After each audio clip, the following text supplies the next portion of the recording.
Buenas tardes. Mi charla y mi participación en esta jornada lleva por título Desarrollo Sostenible. Realmente va a ser el centro de la charla, pero más que explicarles lo que es el desarrollo sostenible en sí, que daría para un curso entero, voy sobre todo a intentar explicarles el por qué está eso ahí, qué podemos esperar y sobre todo tomar la charla como una alternativa. Quiero transmitir sobre todo optimismo de que vale la pena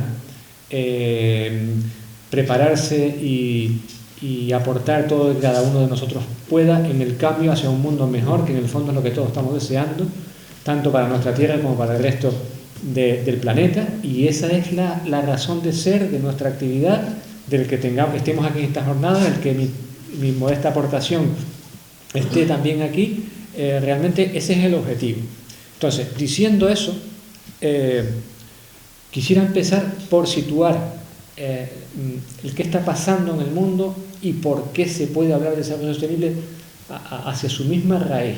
Antes de explicar, porque no tiene sentido, sino queremos ver por dónde va la humanidad, qué le está pasando a la humanidad, qué salidas tiene, y ahí hay que tocar temas un poquito espinosos, porque son temas, a mí me gustan mucho los temas frontera y los temas tabú, y a más tabú sea, más me atrae. Entonces, hace muchísimos años que estoy estudiando temas que se salen de lo que es el modelo científico, la ciencia que todo lo mide, lo toca, etcétera, etcétera, y es apasionante. Eso sería para otra charla, porque tampoco es el objetivo. Pero sí quiero que se vincule el tema del desarrollo sostenible con eso, porque si no tampoco se entiende. Y les voy a poner ejemplos muy fáciles. Por ejemplo, pensemos hoy en día, ¿por qué no tenemos hoy esclavitud? ¿Por qué no tenemos esclavitud? ¿Por qué se abolió la esclavitud? Pues sí, a lo mejor para alguna gente es muy práctica tener un esclavo. Hombre, te hace las cosas, solo tienes que darle la comida, te sale muy barato, más barato que cualquier trabajador. Te puede hacer otro tipo de favores X, vete esto a saber. Y a lo mejor es un chollo tener un esclavo. ¿Por qué los seres humanos dejaron de tener esclavos? Todavía quedan algunas reliquias raras por ahí. Pero en general, ¿por qué? ¿O por qué? Vamos a ponernos ahora en una postura machista. ¿Por qué los hombres no siguen teniendo a las mujeres sometidas y así? Hombre, las utilizan para lo que necesiten y encima todo trabajo pesado de la casa lo siguen haciéndose. ¿Por qué? ¿Por qué el ser humano, ese tipo de cosas, va evolucionando y descartando cosas que antes eran perfectamente normales, aceptadas? Es que esa pregunta parece una tontería, pero es una clave. ¿Quién me contesta a mí esa pregunta? ¿Por qué pasa eso? Es muy complicado si no empezamos a tocar esos temas tabú que yo les decía, como es la conciencia. La conciencia es una palabra prohibida en el modelo científico. Prohibida. Y es una clave fundamental. El ser humano está en evolución. Y la evolución del ser humano son dos. Una es la física, pero esa va muy lenta. Se dice que si al final perderemos, bueno, la muela del juicio casi ya no cabe. Eso va lento. Pero la evolución de la conciencia va hacia adelante. Y sobre todo, ahora mismo, está acelerada y disparada. Y esto es un motivo, como les decía, para el optimismo, porque es interesante tener una postura optimista. Entonces, la conciencia del ser humano está disparada en los últimos tiempos. ¿Y por qué está disparada?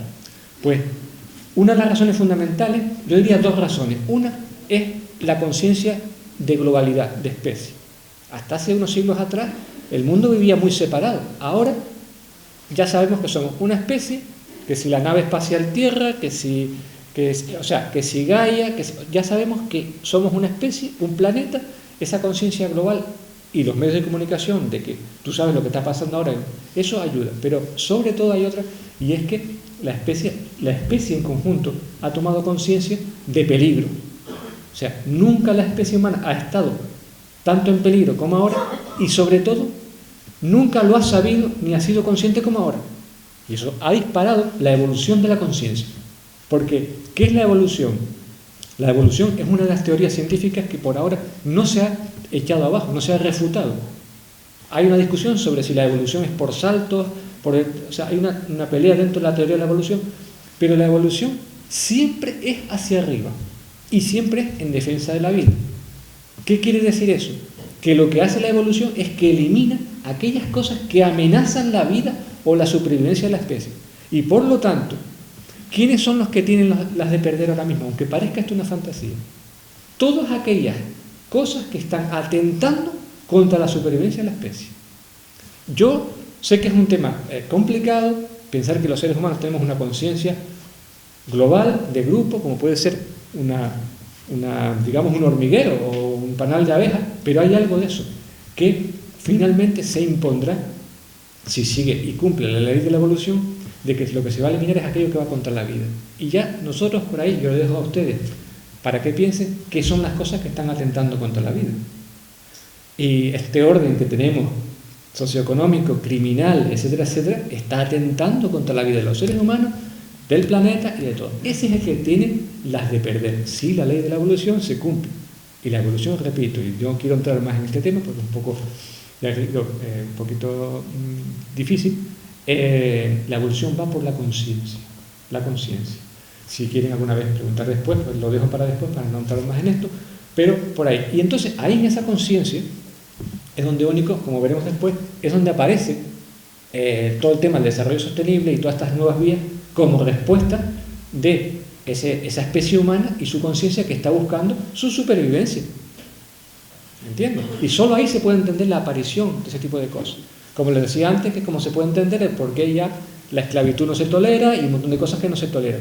Pero la evolución ha sido muy rápida. Fíjense ustedes que ahora mismo, a mí me gusta poner ejemplo, yo cuando era pequeño se veían las películas, los americanos matando indios como si fueran conejos, porque los indios eran como si fuera una cosa inferior, o pues, hoy en día no se toleran, o sea, los propios americanos, hoy su mentalidad no es esa, y es muy poco periodo de tiempo, y esas son evoluciones en los valores, en la conciencia. ¿Qué es lo más que tolera la comunidad científica? Que no le gusta ni te admite que le nombres la palabra conciencia, que es la verdadera. Bueno, te van midiendo poco a poco la palabra ética. Entonces, los que estamos preocupados por estos temas, tenemos que disfrazar un poco la cuestión y hablar de ética.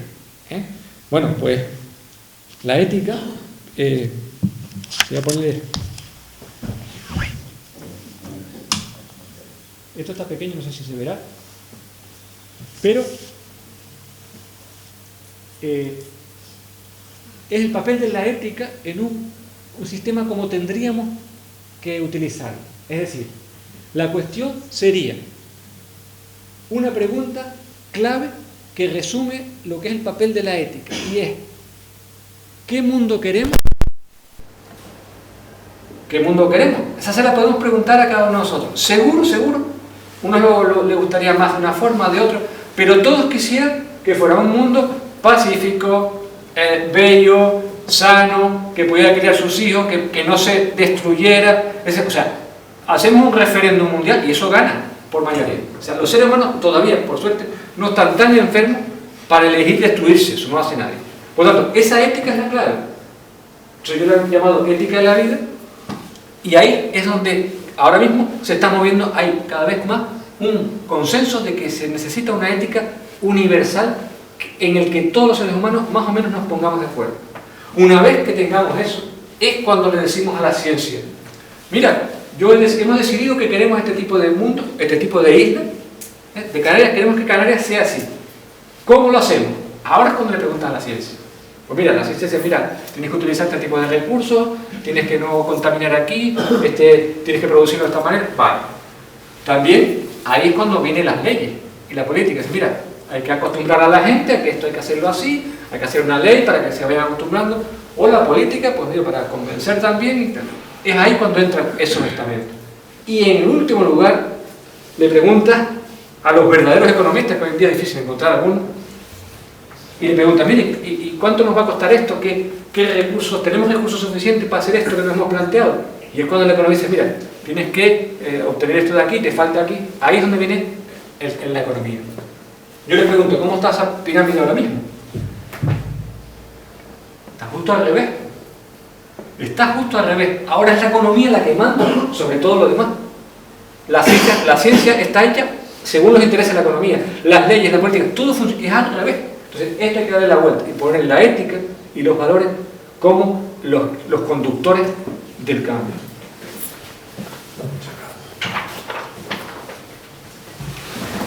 Para hacer eso, bueno, hace falta dos cuestiones importantes, que es la información. Estamos en la era de la información y la batalla está en el campo de la información. Entonces, es muy importante tener información para poder tomar decisiones. Y la información que nos llega es muy deficiente. Está en Internet, pero todavía todo el mundo no maneja Internet. Entonces, el principal problema que tenemos es que no tenemos información. Creo que hay una charla dentro del Congreso que es sobre los medios de comunicación y, por lo tanto, es un tema que no voy a tocar. Pero junto a la información ya vendría una democracia real, participativa, y no con la que tenemos, que es una fantochada de democracia que no es nada, ¿no? Sino es... Bueno, pero sí voy a recordar un poquito, antes de entrar en el desarrollo sostenible, voy a recordar, porque ayer el compañero también tocó el tema del sistema económico, pero como pusimos en esta pirámide, el gran enemigo que tenemos ahora mismo para ese mundo ideal que estamos buscando es un sistema económico que está senil, ya está en la senilidad, en la decrepitud más asquerosa, y está ensuciando a todo el planeta y a todas las personas. Es un sistema económico que está tocado hace mucho tiempo.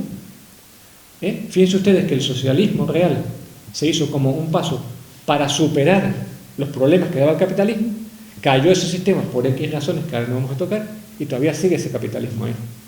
Y es un capitalismo que, lejos de ser el triunfador ni el mejor sistema del mundo, está tan mal que fíjense ustedes ya los problemas graves que nos está dando, ¿no? Entonces, este sistema económico, su última etapa ha sido la etapa, como ayer bien decía el compañero, una etapa ya demencial, porque se vino sobre él una losa, que tiene que ver con el desarrollo, se vino sobre él una losa que ya le dio, digamos, el machetazo definitivo, y es que se encontró un sistema que estaba en continuo crecimiento de la producción, crecimiento de los beneficios, crecimiento de la población, consumo creciente, más países que entran, y un planeta que no crece. Y ahí está el problema. Y ese problema no lo ha resuelto. Hoy hay más consumos de recursos, estoy hablando de los años 70, principios de los años 70. Hoy hay más consumos de recursos, hay más contaminación, hay más población. O sea, no se ha resuelto para nada la última gran losa que pesa sobre el capitalismo. ¿Qué hizo en estos últimos años? Llevamos 30 años de locura. 30 años de locura. Es lo que ha sido lo que se conoce como globalización neoliberal, que, como decía bien también el compañero ayer, se hizo un primer ensayo de laboratorio en el Chile de Pinochet y después se extendió por el resto del mundo. En el 80 ya pasó a países ricos porque salieron dos pistoleros, el Reagan en Estados Unidos y Thatcher en Inglaterra, suficientemente duros para hacer con su población esa barbaridad. Y entonces se aplicó también, una vez que se aplicó ya en Estados Unidos e Inglaterra, al resto del mundo. Y llegó aquí, por supuesto, a Canarias nos llegó ese modelo también. Entonces son los últimos 30 años de locura, de vacas locas, perdón, de vacas gordas y locas, las dos cosas, ¿no? Y entonces, claro, ha parecido que hemos vivido en la opulencia, en la riqueza, en la diversión. Y desde luego les puedo decir, antes de entrar en el caso de Canarias, que esto está estudiado perfectamente ya. Fíjense, eso es, ese gráfico representa, el color rojo es el crecimiento, el Producto Interior Bruto de los Estados Unidos, desde el final, o sea, los principios de los años 50, esto es hasta el 95 prácticamente. O sea, en todo ese tiempo, si se fijan, el Producto Interior Bruto está creciendo sin parar. Esto, fíjense, que esto va creciendo y solo se vino a parar un poco cuando lo de las Torres Gemelas. Es decir, que, ¿dónde ven ustedes la crisis ahí? No se ve crisis ninguna. O sea, esto se puede aplicar para todos los demás países del mundo occidental. Crecimiento económico sin parar. ¿Cómo? ¿Cómo lo ha hecho? Sin embargo, el indicador de abajo es un indicador de calidad de vida. Entonces, la calidad de la vida de los americanos estaba subiendo hasta principios de los 70 y a partir de ahí no ha hecho más que... O sea, los americanos no han hecho sino ir hacia atrás como los cangrejos estos 30 años, que sin embargo el crecimiento no ha parado. Y ahora eso se repite, está estudiado para todos los países ricos. Ahora, como nosotros aquí hemos tenido el mismo modelo, ahora yo les pregunto a ustedes, porque claro, yo tengo todavía, bastante joven todavía, pero tengo una edad suficiente para decirles cómo era, por ejemplo, la isla de Tenerife hace 25 años. Vamos a irnos atrás de cuando empezó todas las vacas locas, gordas y locas, y cómo era la isla de Tenerife, ¿no? Entonces, ¿ustedes qué creen? ¿Que se vivía con más calidad de vida ahora? Vamos a no tocar la crisis, pues tengo una cosa especial. Pero, por ejemplo, antes de que estallara la crisis, se vivía mejor que hace 25 años. Ustedes no lo pueden saber la mayoría. Algún amor hasta no había ni nacido. Pero yo les puedo decir que hace 25 años la calidad de vida en la isla de Tenerife era increíble.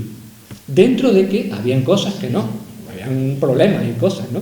Pero lo digo comparado con lo que tenemos ahora. Y les voy a poner, si quieren, 3 o 4 ejemplos, y así la charla es un poco más animada, ¿no? No tan técnica, pero les puedo poner 3 o 4 ejemplos de lo que era la isla de Tenerife, ¿no? Simplemente, lo que es coger un coche en las manos, bueno, solo habían atascos en la isla de Tenerife los domingos por la tarde en la autopista del sur, porque tenía solo 2 carriles, no se podía adelantar. De resto no se conocía lo que es un atasco. ¿Ustedes se imaginan lo que es conducir la isla de Tenerife sin el estrés que supone todos los días de tu vida, cada vez que coges un coche, estar con eso? Eso es pérdida de calidad de vida y parece una tontería. Pero bueno, hay muchas cosas más. La sanidad, el hospital del Cabildo, o sea, el hospital era un lujo.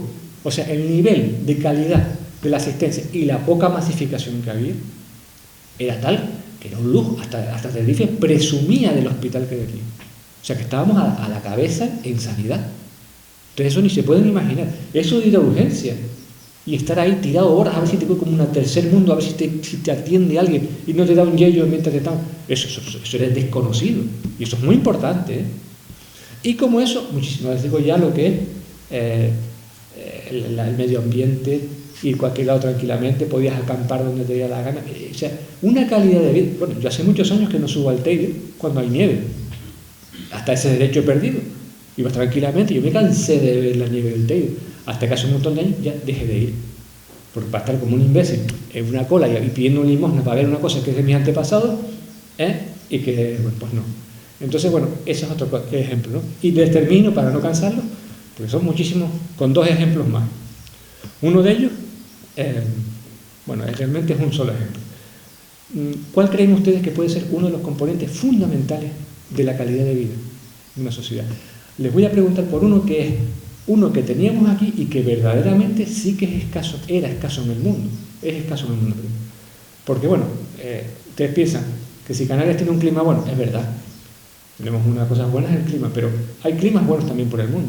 Que si es un paisaje bonito y tal y cual, efectivamente, también hay zonas bellísimas por todo el mundo.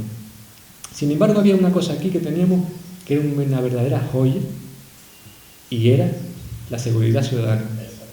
La seguridad ciudadana aquí era tal, en la isla de Tenerife, yo les hablo de Tenerife porque nací aquí y me he criado aquí, que por ejemplo un crimen era algo tan raro que se bautizaba y se le ponía nombre. El crimen de las Mercedes, eso estuvo dando vueltas a la isla porque era tan raro pensar en un crimen aquí. ¿Ustedes saben en qué pocos sitios del mundo se puede decir eso?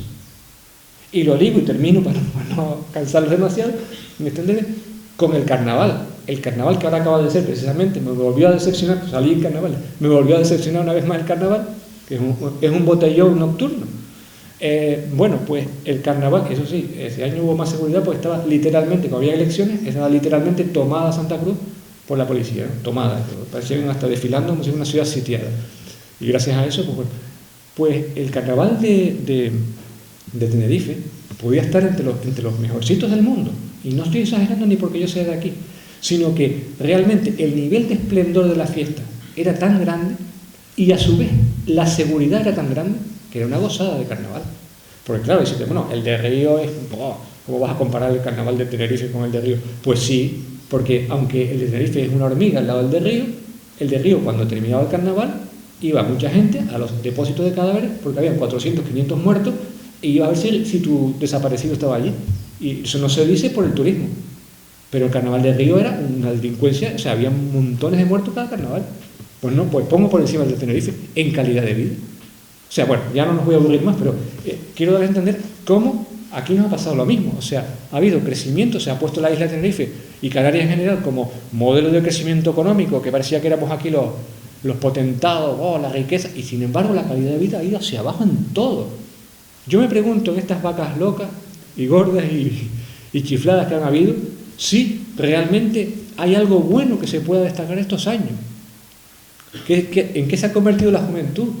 Si es que se ha creado hasta una juventud donde pues prácticamente están desde el jueves de botellón, donde no les... O sea, verdaderamente, yo digo, ¿nos ha beneficiado en algo? La gente que ganó mucho dinero dejó de estudiar, se estalló todo el dinero en coches y en locuras, ahora se ven que no tienen nada. O sea, ¿pero qué nos ha...?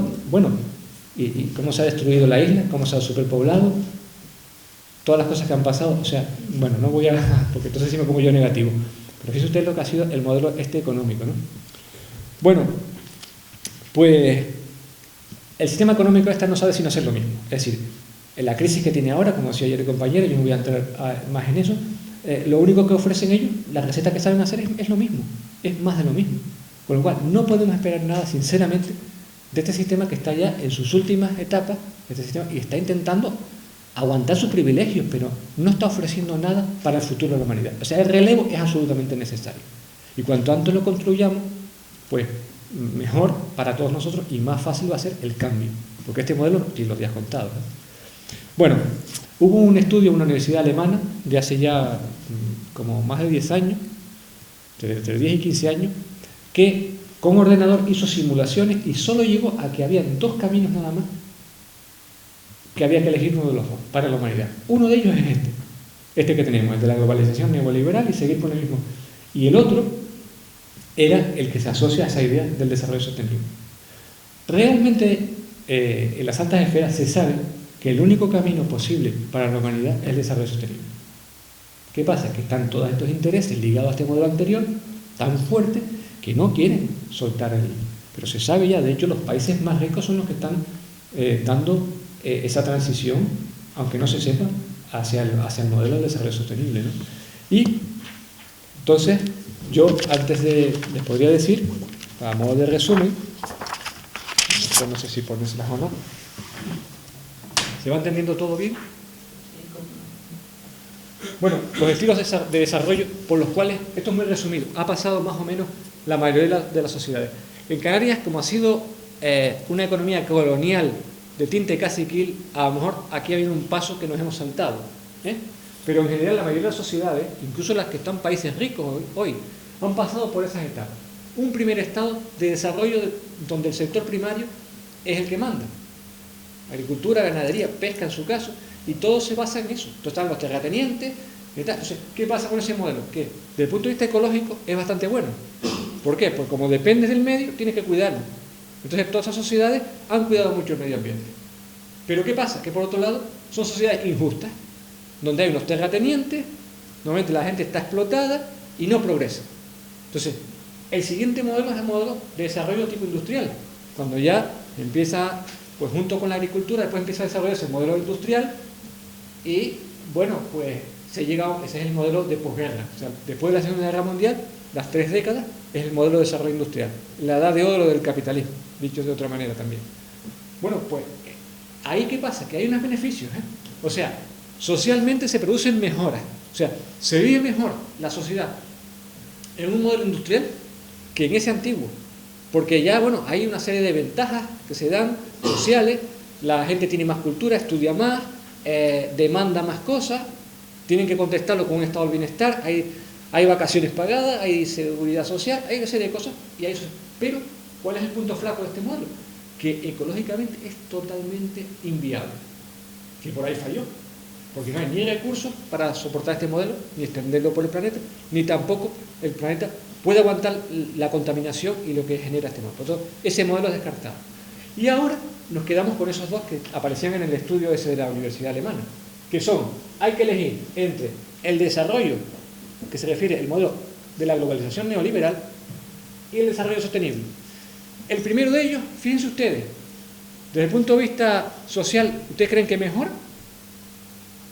Empeora incluso con respecto al modelo industrial. Es más explotación laboral, etcétera, etcétera. Se destruye el estado del bienestar, las pensiones, la seguridad social, o sea, socialmente un desastre hacia atrás. Y ecológicamente, pues también la globalización neoliberal va a explotar recursos ahí donde puede, saltar, o sea, es decir, un atraso con respecto al modelo industrial. O sea, está claro que esto no ofrece futuro ninguna, esto es un retroceso total, es un subdesarrollo. Por lo tanto, no nos queda más que una opción creíble de futuro, que es el desarrollo sostenible, en el cual mejora ecológica, ¿sí o no? Surgió por eso. El desarrollo sostenible surgió ligado al tema del medio ambiente, de proteger el medio ambiente para que haya medio ambiente para el futuro de la especie.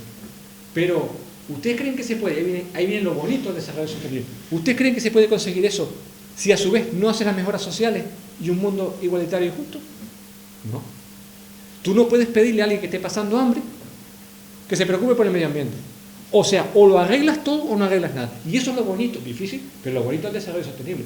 Que tú tienes que conseguir, digamos, ese mundo soñado, el mejor de los mundos, y hacia ahí es donde vale la pena dedicar nuestros esfuerzos.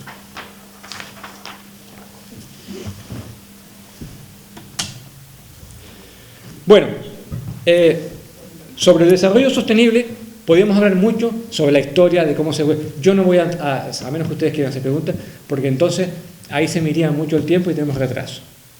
Decirles que, bueno, esto empezó en el 68 una cumbre, en el 72 hubo otra cumbre, en el 87 nace el concepto de desarrollo sostenible, y hay una clave, y es el 92, que es la cumbre de Río, o cumbre de la Tierra. Ahí ya se lleva a una especie de consenso de lo que es el desarrollo sostenible, de lo que hay que hacer, se marca una agenda, la Agenda 21, lo de 21 va por el siglo XXI, o sea, se reconoce en las Naciones Unidas, hoy en día nos han demostrado los sinvergüenzas que son, las Naciones Unidas reconocen que el siglo XXI es el siglo del desarrollo sostenible, claramente, y que empiezan a partir de ahí compromisos, bueno, todo esto es de la cumbre, del protocolo de Kioto, o sea, todas las cosas que se han hecho a partir de ahí están encaminadas a conseguir un cambio de rumbo en el siglo XXI hacia el único modelo posible de supervivencia para la especie, que es ese. Pero yo prefiero concentrarme en las tres claves que menos se hablan del desarrollo sostenible, más importantes y que además más nos aplican a Canarias. Y a partir de ahora voy a concentrarme en esas tres pistas para que les quede algo. Pues podríamos estar hablando 7 días, pero 3 pistas clave que espero que les queden a ustedes. Esas 3 pistas son las siguientes. Una de ellas es que hay que evitar la irreversibilidad.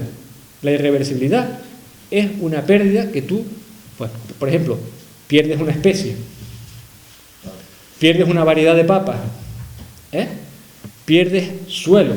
Insisto como ejemplo en el suelo. El suelo es el recurso más valioso que hay. Es el único recurso que no tiene sustituto y sin el cual no podemos vivir, porque el suelo es el único que nos permite a nosotros cultivar alimentos para comer. Sin embargo, en Canarias se ha perdido suelo de forma increíble y no se ha dado la importancia estratégica y de supervivencia que tiene este recurso. Sepan ustedes que en esta época de vacas chifladas, gordas y locas y todo lo demás, se ha construido en Canarias tanto como en los últimos 500 años anteriores. Fíjense el suelo que se ha ocupado, o sea, es lo peor que se puede, o sea, se ha hecho lo que no se debía hacer, la irreversibilidad. Entonces, hay que evitar las pérdidas irreversibles de todo, del suelo. Incluso una lengua, perder una lengua somos más pobres. Cada vez que tenemos una irreversibilidad, somos más pobres. Una segunda pista importante, esta es muy importante, es la capacidad de carga. O sea, la población es importante. Un territorio no puede estar superpoblado. Territorio que está superpoblado, territorio que finalmente lo paga de una manera o de otra. Tú puedes estar durante una etapa viviendo por encima de tus posibilidades. Entonces, bueno, se ha puesto el modelo de Singapur, de Hong Kong. Disparate. Eso en una etapa puede funcionar. Ahora están con Dubái. Si ustedes vieron, hay un documental por ahí que circula en internet de Dubái, se quedan alucinando. Todo eso puede caer. Rápido porque nos preguntas. Lo que tú comentas ahora de un territorio no puede estar superpoblado, te quería preguntar si ese discurso de que si el territorio La gente en Canarias puede llegar a hacer un discurso xenófobo, al defender que, bueno, que es territorio limitado y que no puede venir más gente porque es invierno. Puede ser ese discurso, no puede ser, puede ser un discurso que no tenga tinte xenófobo. Perfectamente, perfectamente. Es más, no solo te digo que no puede venir más gente a Canarias, es que sobra gente en Canarias. Me atrevo a decírtelo, con todos los datos en la mano. Si no, tarde o temprano tendremos problemas. El discurso xenófobo es cuando tú, en lugar de irte a ese dato que es real y demostrable, ahora puedo poner si quieres todos los datos que quieras, es cuando tú dices, mira, pues que venga el blanco y no venga el negro. O empiezas a hacer diferenciaciones de tipo racista o tal, y dices, mira, a este se le permite, a este no, estos que vienen en pateras o que vienen del continente africano no, pero los blancos sí, todos los que quieran. Ahí es donde está el problema, porque precisamente los que te dicen xenófobos son los primeros que hacen esas diferenciaciones, porque esto realmente está superpoblado. La densidad de Tenerife es superior a la de Japón, ¿me entiendes? Y entonces eso, ningún país actualmente apuesta por superpoblar su territorio, y aquí se está apostando por superpoblar el territorio. Entonces más bien la perversidad viene en apostar por eso, porque a lo mejor lo que se quiere es hundir las islas, invadirlas para que precisamente anular lo que pueda quedar de pueblo canario. O sea, la malicia viene por el otro lado, y no cuando tú dices que esto está superpoblado, porque eso es un dato científico y objetivo, con todos los parámetros que tú quieras. Es más, no puedes construir nada bueno cuando el territorio está superpoblado, porque tú puedes tener la economía como Hong Kong, la economía del portaaviones, que llamo yo, que es, tienes un portaaviones en el mar, mientras le lleve la comida, el combustible y tal, la gente vive en el portaaviones, más tranquilo que... Como le dejen de llevar, se mueren todos. A Inglaterra todavía tenía una tubería gigantesca de agua que le llegaba agua de la China continental, ¿no? Imagínate un conflicto de guerra o diplomático y China cierra la llave y los de Hong Kong se mueren en 3 días. O sea, no sé, eso es vivir en el aire. Y no lo quiero ni para Hong Kong ni para Canarias. O sea, que el que defiende la superpoblación en Canarias es un ignorante, un suicida, y quiere muy poco a Canarias. O a las personas que viven en Canarias. Así soy de tajante porque es una que estudia muchísimo. Lo de la superpoblación, cuando te dicen xenófobo, piensa al revés. El xenófobo es el que te lo está diciendo, porque cree el ladrón que todos son de su condición, y él es el que tiene la mente, ¿me entiendes? Perdona que ha sido un poco tajante en ese tema, pero es que estoy un poquito quemado con esa cuestión, porque siempre te sacan la xenofobia, y lo que quieren es invadirnos realmente, literalmente, y superpoblarnos para reventarnos. Bueno, y por último, bueno, quería ponerles, simplemente para que vean, hay un concepto que se ha utilizado, muy aceptado universalmente, que es lo de la huella ecológica, y simplemente quería que vieran, porque eso se puede utilizar.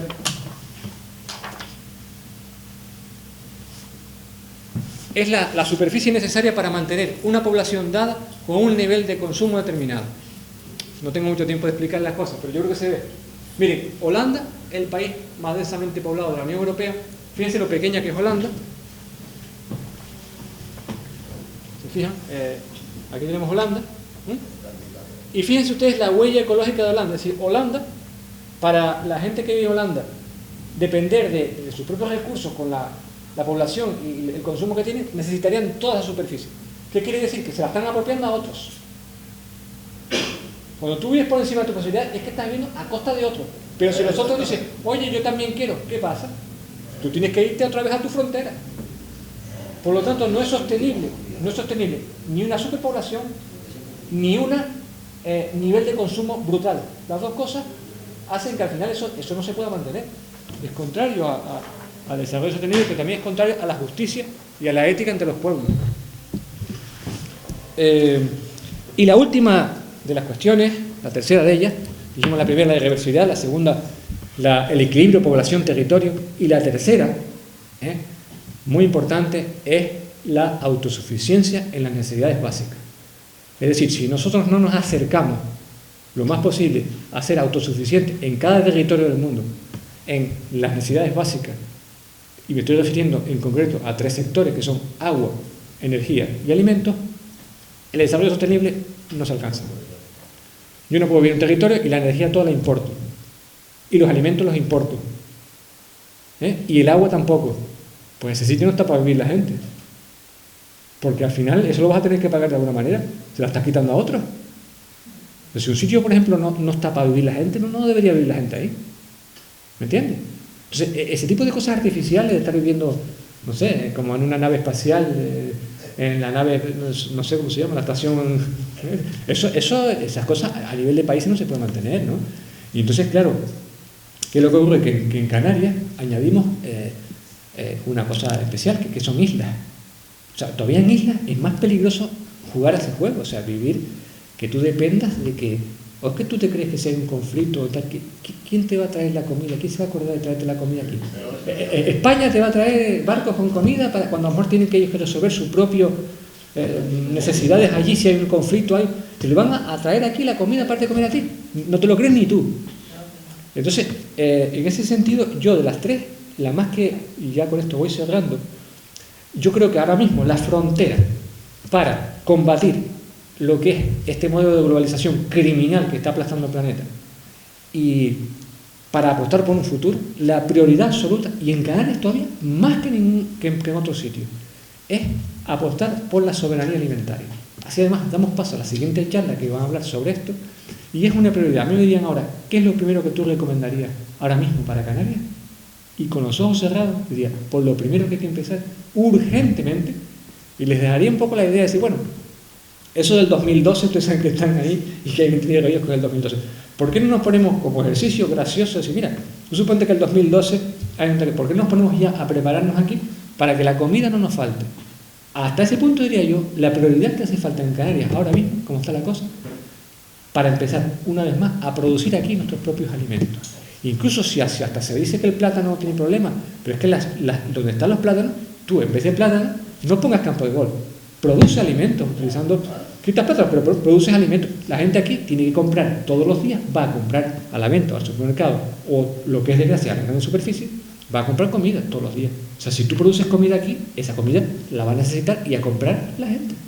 Por lo tanto, eso sería lo primero que habría que hacer y lo más urgente. Y eso es trabajar por el desarrollo sostenible, trabajar por la seguridad, evitar problemas y peligros, y combatir, fíjense la cantidad de cosas, y combatir el paro, y combatir y mantener el paisaje, mantener la cultura y alimentos sanos, y no termino, y combatir a los sinvergüenzas estos, porque ustedes saben por dónde va la frontera de la globalización neoliberal.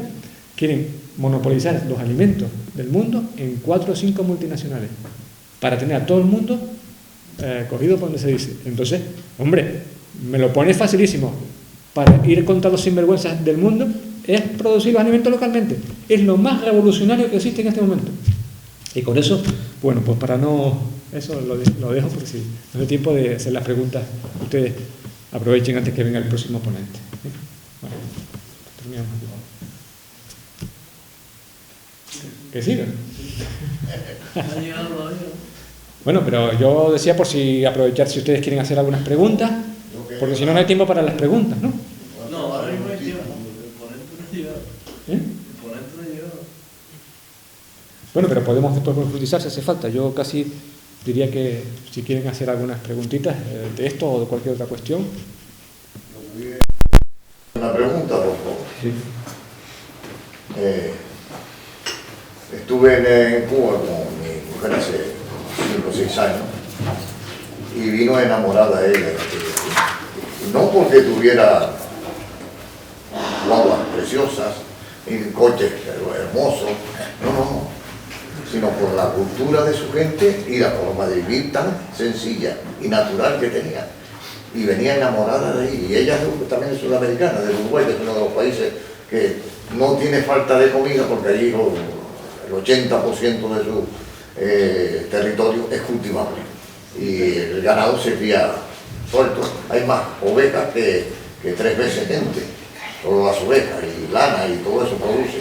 También pasa como siempre, el cacique se lo lleva todo. Y el pueblo tiene eso, pero comida no le falta. Y por eso el pueblo, pero no por eso ha dejado de ser revolucionario. La gente, a la larga, ha ganado el Frente Amplio, habiendo todo ese problema. Pero entonces estoy hablando de Cuba. Cuba, yo creo que no tiene el problema que tiene hoy día en los sistemas estos capitalistas, las naciones estas. No la puede tener, porque allí se come. Digan lo que quieran, se come. No comerán lo que quieren comer aquí, algunos quieren tener caviar, el otro no tiene nada más que el lomo, pues no.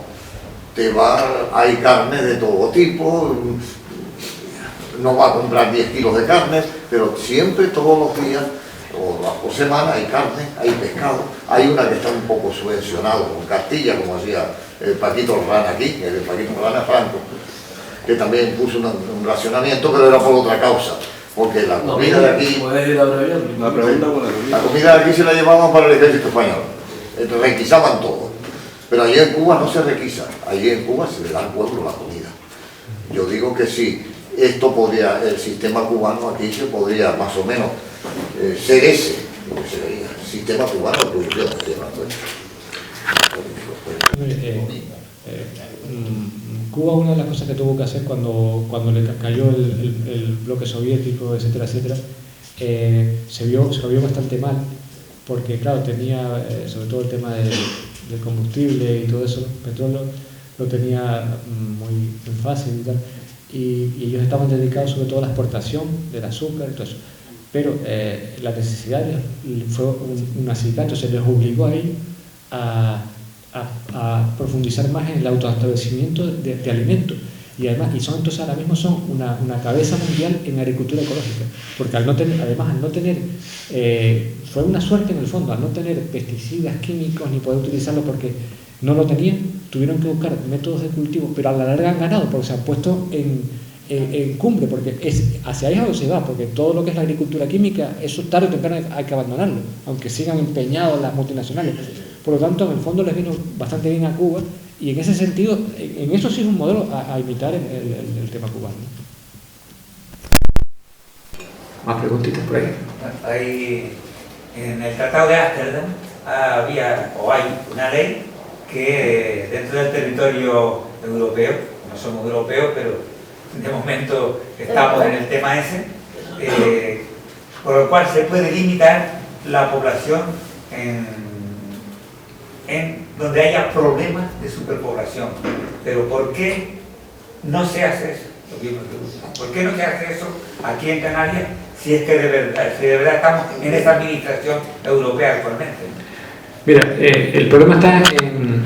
Bueno, ¿para qué hablar? Sabemos claramente que Canarias es una colonia con un sistema caciquil. Los políticos están representando el sistema caciquil de cualquier colonia, pero versión moderna y democrática, entre comillas. Entonces, por eso nunca miran realmente para intereses canarios. Si fueran unos políticos que miraran por Canarias, tienen la justificación científica, estratégica, social, humana, etcétera, para limitar la población. Y Europa lo accedería a ello, seguro.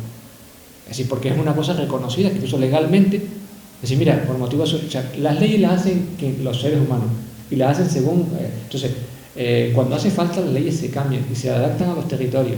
Entonces, ustedes saben que Brasil hizo el ejemplo ese de quebrar las patentes, pues si no, mi población está muriendo de sida, no me da la gana, pues yo por supervivencia nacional y las multinacionales que se vayan y las patentes y utilizan una ley, una prerrogativa, y dicen, bueno, esto es por defender a mi población. Pues aquí es lo mismo, aquí se puede hacer perfectamente y es justificable porque hay datos objetivos de un territorio superpoblado y que vamos, tienen todas las acciones para poder hacer una limitación a las capacidades, y hay muchas excepciones, o sea, en el mundo hay mucho, y en Europa, de eso que se... Aquí no interesa porque hay una política en contra del pueblo canario, orquestada y apoyada además por los caciques locales, que son los primeros que apuestan, estos mismos son los primeros que apuestan. Ustedes ven los planeamientos de cada municipio y apuestan por tener no sé cuántos miles de habitantes, o sea, porque todos apostaban a que su municipio fuera el más poblado, tan locos como cabras, todos como cabras. Eso no, nadie. Australia, que es un continente enorme, una isla continente, no tiene libre circulación de que el que quiera se vaya a establecer allí, y tiene territorio, pero selecciona determinadas cualificaciones, etc. O sea, no hay ninguna frontera abierta en el mundo ahora mismo.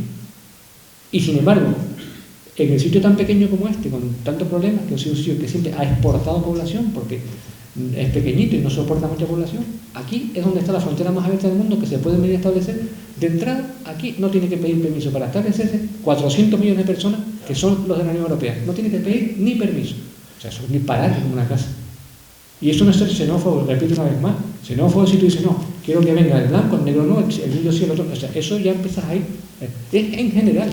Y eso no tiene cualquiera. A ningún territorio del mundo le interesa estar superpoblado, porque además es que rompemos una ley natural de soporte, de calidad de vida, de los territorios, etcétera, etcétera, hombre.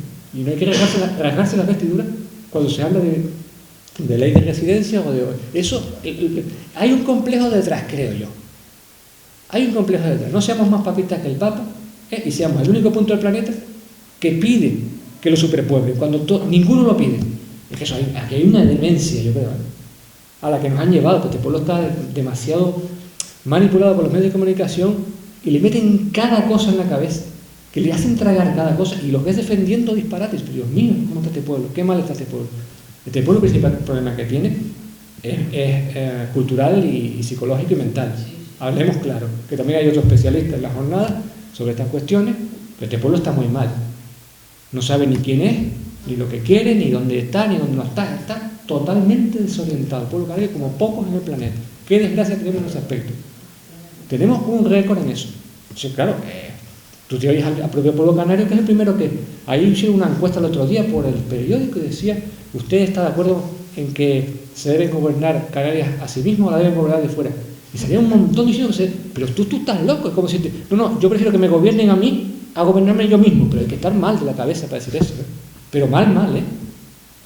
O sea, que tú no te consideras suficientemente maduro para gobernarte tú mismo, que te tienen que gobernar Pero hombre, por favor, es que asustar eso ya es estupidez, que a partir de ahí no me hables más nada. Un pueblo que está totalmente tarado, lo han tarado, ¿no? 6 siglos casi de colonialismo, con todas las distintas facetas. Este pueblo está totalmente trastornado. Yo soy parte de este pueblo, pero está totalmente trastornado por la política tan dura, sobre todo a nivel psicológico, cultural, etcétera, que ha tenido este pueblo. A lo mejor otros pueblos conquistados han tenido políticas más duras a nivel pues físico, de castigos, aunque aquí hubo, pero este pueblo, el problema que ha tenido es que el castigo ha sido mental. Entonces este pueblo está mal de aquí, desorientado completamente. Y por eso no resolvemos nuestros problemas, y por eso seguimos siendo el territorio que más tiempo ha sido colonia prácticamente en el mundo, porque perdió aquí este pueblo. Lo que ocurre aquí no ocurre en ningún lado, no se entiende. ¿Cuáles serían los criterios para fijar la población territorial, la densidad de la población al territorio? Y la segunda pregunta sería, a ver, ¿cómo verías el futuro de la dependencia energética del archipiélago? Muy rápidamente las dos cosas. La primera de ellas es, no hay un dato, como tú comprenderás, no hay ninguna cifra exacta. O sea, tú no puedes decir, mira, en esta población tiene que ser tantos habitantes, no. Hombre, hay unos márgenes. Tú lo que puedes hacer es, por ejemplo, comparar con medias de otros países. Hombre, si tú desde que ya empieces, es que nosotros tenemos, por ejemplo, mira, te doy el dato. Lo tengo por aquí. Sí. Por ejemplo, Canarias tiene como 5 veces más densidad de población que el Estado español. O sea, multiplicamos por 5. Oye, tú me dices, mira, tenemos el doble de población, de densidad de población. Pero es que 5 veces. Puedo hacer un inciso, que en ese dato también que el 60% del territorio está protegido y que además algunos es impracticable por el tema de pendientes y realmente se reduce a muchísimo más. Me lo pones más todavía, pero yo no quería grabar. Es decir, que los datos, o sea, por muy conservador que quiera ser, es que están tan pasados, tan sobrepasados. O sea, como ustedes oigan, eso sí les digo, como ustedes oigan a cualquier persona, o político, o medio decir, bueno, el otro día lo dijo un politicastro, no quiero nombrar, que Canarias no está superpoblada. Vamos, es que desafíenlo públicamente y lo dejan en ridículo.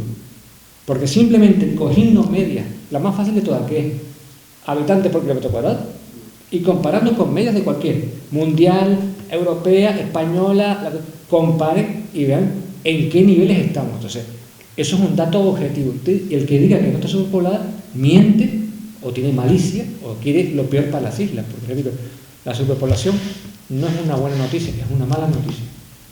Pero a lo mejor el avance tecnológico coges una media en vez de kilómetros, o sea, población por kilómetro cuadrado, podrías hacer población en función de producción. Puedes poner la producción que quieras, el sector primario o lo que sea. Con el avance tecnológico podría incrementar la población también. Bueno, yo tengo un articulillo sobre estos temas, donde hago cálculos de eso, que si les interesa se los puedo dar, pues es un tema que tengo estudiado, ¿no? Porque otra cosa es superficie cultivada por habitante, ese es muy importante, ese dato. También estamos súper mal, súper mal. Entonces, claro, estamos tan mal en el tema, que es que esto ahí no hay que cortarse, o sea, hay que decirlo, estamos súper poblados. Ya, si encima seguimos, ya no digo a dónde vamos. Hace mucho tiempo que estamos superpoblados en Canarias, ¿no? Dato objetivo oficial y fuera de todo tipo de ideología. Datos científicos fríos. Y la otra cosa que preguntaste, que era... La dependencia energética. Bueno, ahí sí tengo que decir una cosa optimista. Canarias, para el tema del desarrollo sostenible, tiene una ventaja comparativa. Así como Canarias, para el otro modelo, tenía problemas, porque hay costes de transporte entre islas, la lejanía, todo lo que ustedes oyen, que son problemas para las empresas, para la producción. En cambio, en el desarrollo sostenible, Canarias tiene ventaja comparativa. Y el tema de las energías es un buen ejemplo. En el tema de las energías, se dice que Canarias es uno de los paraísos de las renovables. Porque aquí tenemos todos los ingredientes de las energías renovables. Ya deberíamos ser, hace tiempo, las islas todas, no el hierro, que ahora está de moda, solamente el hierro. Todas las islas teníamos que ser hace tiempo autosuficientes en energía, porque podemos serlo. Y al serlo en energía, también podemos serlo en agua. O sea que esos dos van de la mano. Y el de alimentos, nos podemos acercar mucho si volvemos a recuperar apostamos decididamente por el sector primario una vez más. Pero la pregunta iba más bien en expectativa ahora se va a pasar con el precio del petróleo, ¿no? La especulación que se está generando y tal. Y el coste de traslación hacia las nuevas energías. Porque aquí se ha perdido mucho, o sea, al principio era Canarias una de las puntas de toda España, ¿no? De energías renovables, y ahora está en la cola atrás por todo el tema del gas, no sé qué más. Entonces, era en esa dirección. Hombre, claro, hace falta un cambio político o sea, orientarse hacia el barco, hay que orientarlo hacia donde ahí tiene que ir, ¿no? Y desde luego, aquí hay que orientarse hacia las energías renovables, porque es que además es que tenemos, y hay una que se olvida, que la geotérmica. La geotérmica se olvida y vivimos sobre volcanes. O sea, cuando el petróleo se agote, el volcán va a estar debajo de Canarias para darnos calor y energía, toda la que queramos. Es que tenemos un chollo. Y solo hay que desarrollar, ya están, pero hay tecnologías más apropiadas, pero nosotros tenemos un montón de opciones para, hace tiempo que había que irse hacia ese modelo, ¿no? En Canarias es triste que, claro, pero ya sabemos lo que hay en Canarias. Lo que se trata es de todo lo contrario, ¿no? De hacernos lo más dependientes, arruinar todos los sectores económicos. O sea, es que se ha hecho premeditadamente, ¿no? El tema nuestro sabemos dónde viene y es una desgracia. Pero claro, sí tenemos una buena opción de futuro si apostamos por el modelo sostenible en Canarias. Más bien tenemos ventajas, más que inconvenientes. No es tan difícil, ¿no? ¿Alguna otra cosa más? ¿Una pregunta? Hay mucha ignorancia en la gente. La gente no sabe ni lo que es una colonia. Entonces yo no apuesto por decir independencia, porque yo sí estoy por la descolonización de Canarias. Descolonización y concienciar a la gente de lo que es una colonia. Bueno, vamos a ver, aunque el tema es el desarrollo sostenible, simplemente sepan ustedes que para un territorio se considere colonia hace falta que sea un territorio que estuviera poblado, conquistado por la fuerza de las armas y separado geográficamente de la potencia conquistadora. Las condiciones las tiene Canarias, pero es que además Canarias no se diferencia en nada, pero nada en absoluto, de países que hoy son independientes como México, Perú, etcétera, que la única diferencia con Canarias es que se independizaron. No hay ninguna otra.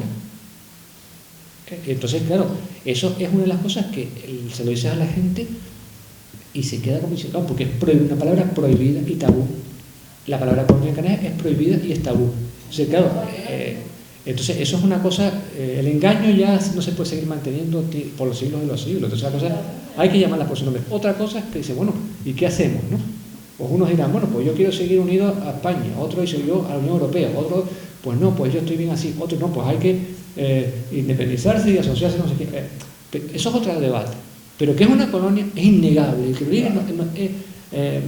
Vamos, da vergüenza que la gente, y gente, pues yo qué sé, de todos los niveles culturales, se atrevan a decir que no, que esto... ¿Cuándo dejó de ser colonia canaria? Nunca. ¿Cuándo se descolonizó? Para yo enterarme. El monocultivo que ha regido a lo largo de toda la colonización. Claro, tiene un coste, por ejemplo, en estas jornadas del tema del socialismo, también es interesante, porque nos ha tocado mucho el tema del socialismo, en un lugar que tiene esta estructura colonial y caciquismo, dificulta más la transición al socialismo, porque aquellos están, o sea, ¿saben lo que significa el cacique?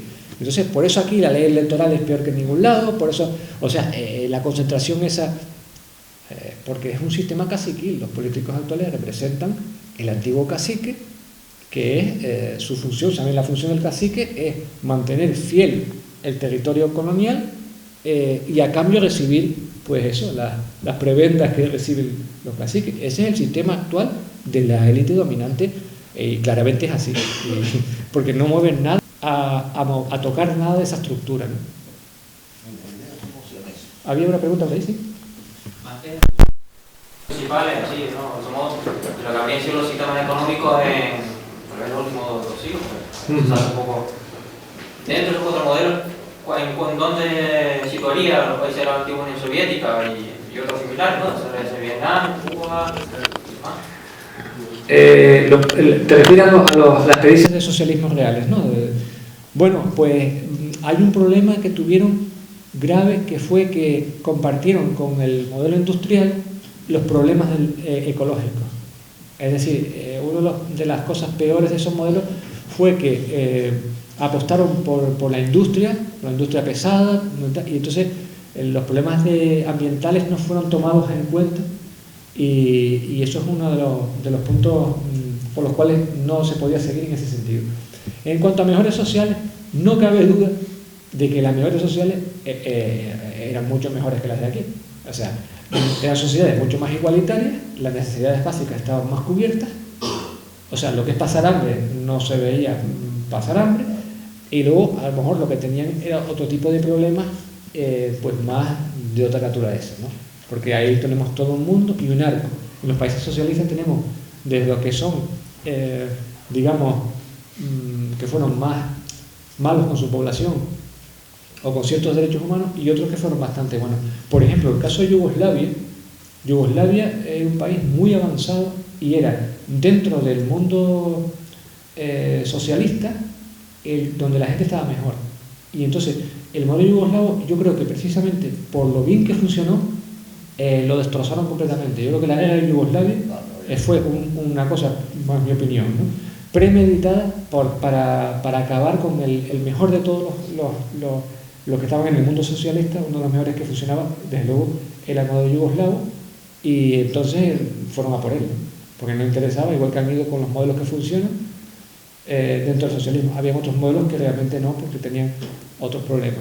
Creo que además uno de las claves malas, fallos que tuvo el socialismo real cuando se llevó a cabo, fue el ir contra la parte espiritual del ser humano. O sea, el tema de lo que es el ateísmo obligatorio. O sea, está bien que tú trates de ir contra la Iglesia en cuanto a que la Iglesia estaba casi peleada a los peores poderes y a los capitales y tal, pero coger y prohibir la espiritualidad cuando es una parte importante del ser humano, claro, ahí, y por ahí precisamente atacaron, porque el comunismo empezó a caer por Polonia y el Papa polaco, entonces por ahí atacaron, y entonces fue un fallo grave del tema del socialismo, ¿no?, que a lo mejor no se le ha dado mucha importancia, pero es muy importante, porque al ser humano o lo convences por el consumismo, o lo convences por tal, y si no por el tema espiritual. O sea, tú no puedes decir, no, ateo por tal y cual, no.